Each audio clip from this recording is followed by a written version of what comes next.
Hey, I'm Scott. And I'm Chris. And this is Doxologic, where we help you think with your Bible.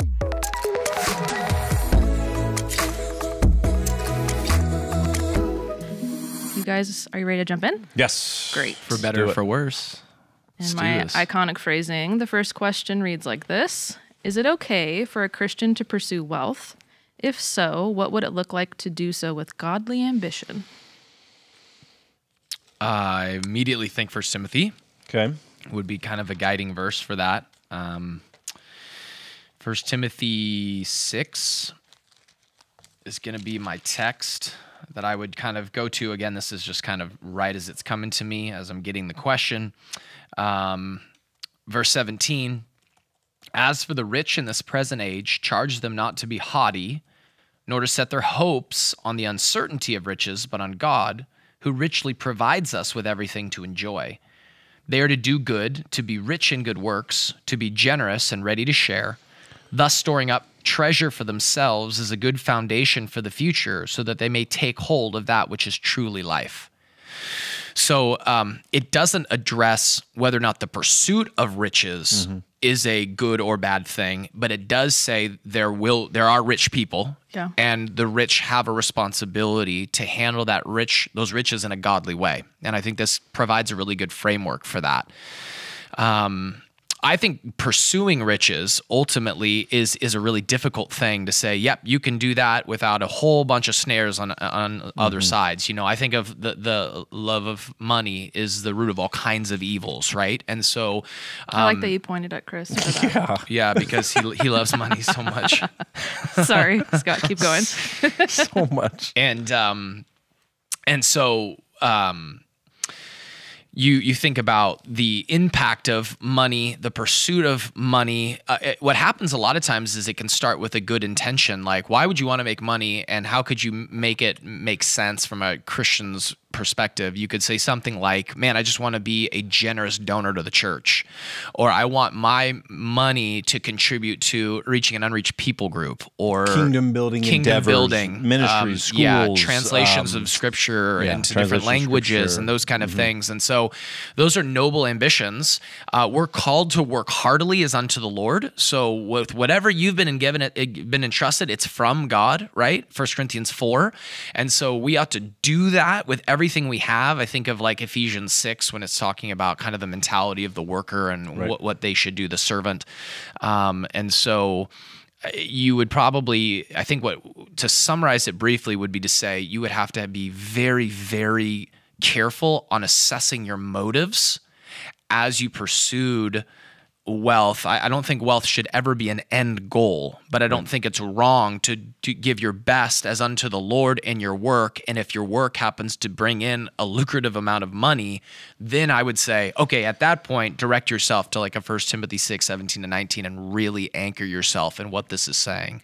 Be rich in good works. Don't set your hope on those riches, right?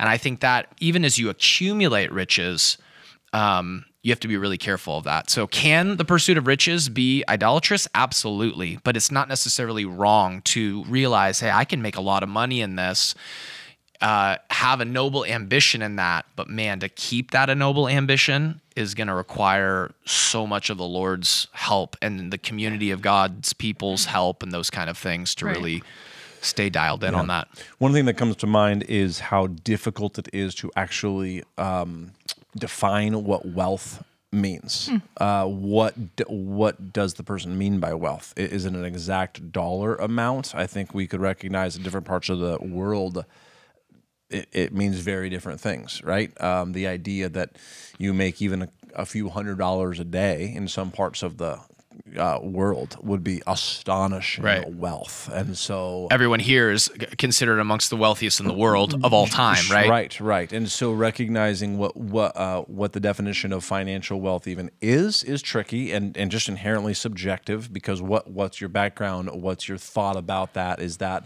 a size house? Is that a number of cars or types of cars or what? So there's so much, not to mention the second home and all the things. And so I would just caution the person who's saying they're pursuing, I'm going to pursue wealth in a godly way. I would say pursue vocation and pursue serving the Lord in whatever he's gifted you to do. And if there are some minds, as God has made them, that has a spectacular capacity to tap into that which does produce a lot of money, creating businesses and then selling those businesses and continuing entrepreneurship, not to mention certain fields that just inherently, and I would say rightly so, given their expertise, they make a ton of money. So be cautious about pursuing wealth as opposed to pursuing the what the Lord would have me to do to impact the world for good, meaning God's glory. I would say also for this person thinking about this, read the book of Proverbs with a pen in hand. I literally did this years ago, and I'm looking at some of the verses where I read the whole thing and put, you can do this with several symbols, but put a money sign next to every verse that has to do with money. You'll be astonished at what the summary of Proverbs will give you. Now, granted, they are Proverbs, right? So Proverbs 10:4, a slack hand causes poverty, but the hand of the diligent makes rich. Again, defining rich, but the idea that just as a proverb, standalone proverb, it is true that those who are diligent, which is going to come with probably cautious stewardship and things like that, you will end up better off than those who are lazy and slack-handed. That's just one of many, many verses in Proverbs. So wisdom also promises a kind of wealth, but I would argue that wealth is actually much more than financial. There's a kind of life wealth that doesn't have to do just with the size of home that you're in. It has to do with the relationships that you have, has to do with the quality of life that you live, with the life God gives you. So I'll stop there, but a couple of summary thoughts. Yeah. Great. Great. I think generally speaking, that kind of hits a good basic answer, and just recognizing that wealth is not a bad thing, but it comes with a lot of dangers, and the Bible's really, really clear on that. So Proverbs is helpful, but also just even thinking about the rich young ruler, and then what comes after that about how difficult it is for the rich to enter the kingdom of heaven, you know? I preached, you preached 1 Timothy through the whole book. 1 Timothy 6, you preached it, so you could go and find it. It was called... The sermon series was called what again? The series on 1 Timothy. No, it's the quote from Charles Spurgeon, which was... Well, no, what I'm asking is if someone wants to go and listen to a sermon... Yeah, I know. I'm trying to give you the title of it. Oh, yeah. Come on, Bree, help us out. I'm looking it up. Hold Church. House Church. The dearest place on earth. The dearest place on earth. The dearest place on earth. That's why I was saying it's a Spurgeon quote. So I happen to preach on just 1 Timothy 6, like 3 through 10, in the Hijacked series, Hijack 2.0. I remember that. Back in 2020. That's going to talk about a throwback, right? But you preached it in the book that we did, the series that we did. I preached it in 2020, Hijack 2.0. So, and I called money a dangerous good. I just remember that in the sermon. It's a good way to put it. It's a dangerous good, like a fire. Fire is a dangerous good. A knife is a dangerous good. Right. You can fill in the blank with why I'm comparing those three things, money and fire and a knife, because you can see how they're dangerous, and yet definitely there's a good. God made them or gave them to us. You have to be so careful, because Jesus also is like, hey, listen, what gain is there if what profit is there is if you gain the whole world and forfeit your soul? And so there's definitely components of you can't serve both God and money. So I would say make God your ultimate end, right? Money's not a bad thing. If you have an opportunity to use that, just understand it to be a dangerous good and use the principles of Scripture to help hem you into what that should look like. So like...